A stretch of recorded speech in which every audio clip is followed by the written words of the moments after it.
মানৱৰ ছাত্ৰ ছাত্ৰীসকল ক্লাছ টিউটৰ ইউটিউব চেনেলত তোমালোক সকলোকে স্বাগতম জনাইছোঁ। আজি মই অসম জাতীয় বিদ্যালয়ৰ তৃতীয় শ্ৰেণীৰ বিজ্ঞান বিকৃতিৰ পাঠ নম্বৰ 1 কি আছে চাব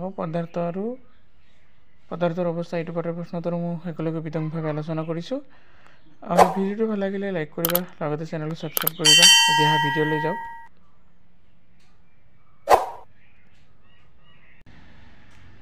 তো প্ৰথম প্ৰশ্ন, পদাৰ্থ বা বস্তু কাক বোলে? উত্তৰটো হ'ব চকুৰে দেখা শৰীৰৰ কোনো অংশই চুলে গম পোৱা, নাকেৰে গন্ধ পোৱা সকলোবোৰে বস্তু বা পদাৰ্থ। 2 নম্বৰ আছে পদাৰ্থৰ আয়তন কাক বোলে? উত্তৰটো হ'ব এটা পদাৰ্থই আগুৰা ঠাইখিনি পদাৰ্থটোৰ আয়তন বোলে। 3 নম্বৰ আছে প্ৰাকৃতিক বস্তু কি? উত্তৰটো হ'ব যিবোৰ বস্তু প্ৰকৃতিৰ পৰা লাভ কৰা যায়, যেনে শিল, বালি, মাটি, গছ, ফল মূল, লোহা আদিবোৰ প্ৰাকৃতিক বস্তু বোলে।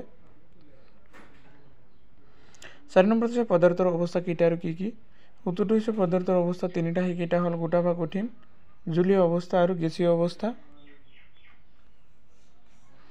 5 নম্বৰ হৈছে কঠিন অৱস্থাত থকা পদাৰ্থ কাক বোলে?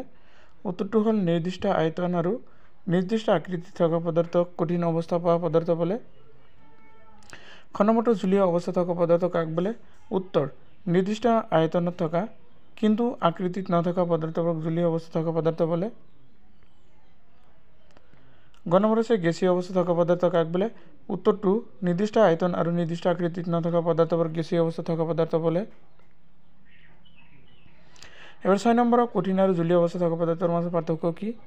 উত্তৰ কঠিন অৱস্থাত থকা পদাৰ্থবোৰ নিৰ্দিষ্ট আকৃতি আৰু আয়তনত আছে। বস্তু এটা দেখিবলৈ যেনেকুৱা সেয়া বস্তুটোৰ আকৃতি, কিন্তু জলীয় পদাৰ্থৰ নিজৰ আকৃতি নাই, যি পাত্ৰত থোৱা হয় তাৰে আকৃতি লয়। এইটো হ'ল কঠিন অৱস্থাত থকা পদাৰ্থ আৰু জলীয় পদাৰ্থৰ মাজত পাৰ্থক্য। এইটো হ'ল জলীয় পদাৰ্থ আৰু এইটো হ'ল কঠিন পদাৰ্থ আৰু ইয়া হ'ল জলীয় পদাৰ্থ। খ নম্বৰটো জলীয় আৰু গেছীয় অৱস্থাত থকা পদাৰ্থৰ মাজত পাৰ্থক্য কি? উত্তৰ জলীয় পদাৰ্থৰ নিজা আকৃতি নাই কিন্তু আয়তন আছে, আনহাতে গেছীয় পদাৰ্থৰ আকৃতিও নাই, আয়তনো নাই। 7 নম্বৰত কৈছে নিৰ্দিষ্ট আকৃতি নথকা কেইটামান পদাৰ্থৰ নাম লিখা। যিবোৰ কোনো নিৰ্দিষ্ট আকৃতি নাথাকে, কোনো ধৰণৰ বা গোল নহয়, চেপেটা নহয়, দিলাও নহয়, পথালিও নহয়, সেনেবোৰ নিৰ্দিষ্ট আকৃতি নথকা বুলি বুজায়। এনেকুৱা হৈছে পানীৰ নিৰ্দিষ্ট আকাৰ নাই, গাখীৰ, মিঠাতেল, পেট্ৰল, ডিজেল, ফেনাইল আদিৰ কোনো নিৰ্দিষ্ট আকৃতি নাই। 8 নম্বৰ কোৱা হৈছে পানী কেতিয়া বৰফ হয় আৰু বৰফ কেতিয়া পানী হয়?